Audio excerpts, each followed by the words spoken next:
ఇద్దరు వెధవలు కొట్టుకుంటుంటే ఆ ఇద్దరిని అట్లా వదిలేసేయాలి. అలా కాకుండా వాళ్ళు మంచోళ్ళు అయితే విడదీయచ్చు, మంచోడు ఎట్లా కొట్టుకు సావడు. కానీ మనం చేసినటువంటి పని ఏంటంటే వాళ్ళల్లో ఒక వెధవని మనం కాపాడాం. ఆ వెధవ ఇప్పుడు మనకి వెధవాయిత్వాన్ని చూపెడుతున్నాడు. ఆడే బంగ్లాదేశ్ అనే వెధవ. పాకిస్తాన్లోనే తూర్పు పాకిస్తాన్, పడమర పాకిస్తాన్ అంటూ ఇప్పుడున్న పాకిస్తాన్, బంగ్లాదేశ్ కొట్టుకు చస్తుంటే, వాళ్ళల్లో వాళ్ళు కొట్టుకు చచ్చిపోతుంటే వాళ్ళని కాపాడటం కోసం అంటూ మనం రంగంలోకి దిగి ఆ దేశాన్ని ముక్క చేసాం, బంగ్లాదేశ్ని వేరు చేసాం.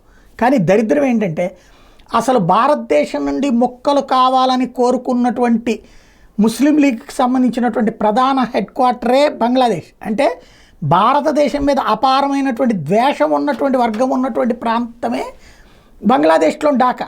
కానీ మనం అది పట్టించుకోకుండా అది ఆల్రెడీ పాకిస్తాన్ విడిపోవడం, పాకిస్తాన్ మూలంగా ఈ పాకిస్తాన్లో అవతల వాళ్ళు ఈ బంగ్లాదేశ్ వాళ్ళు అంగీకరించట్లేదు, వీళ్ళ మధ్యన ఘర్షణ ఉంది కదా అని చెప్పేసి మనం విడదీసి మొక్క చేసాం. కానీ విడతీసిన నాడు కూడా మనల్ని దేశ విభజనని అంగీకరించినటువంటి వాళ్ళు ఆ రోజు నుంచి ఉన్నారనడానికి సజీవమైనటువంటి సాక్ష్యం ఇప్పుడు జరుగుతున్నటువంటి వ్యవహారం. ఏదైతే భారతదేశాన్ని మీదన వ్యతిరేకంగా ఏడుస్తున్నటువంటి వెధవలందరూ కూడా ఆ రోజు నుంచి కూడా బంగ్లాదేశ్ విభజనని వ్యతిరేకించే వాళ్ళు అన్నది గుర్తుపెట్టుకోవాల్సింది.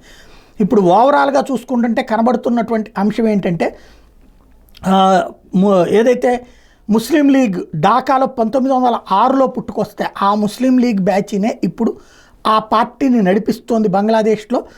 వాళ్ళకి ప్రధానమైనటువంటి లక్ష్యం భారత్ని అస్థిరపరచడం, పాకిస్తాన్తో మళ్ళీ స్నేహ సంబంధాలు పెంపొందించుకోవడం.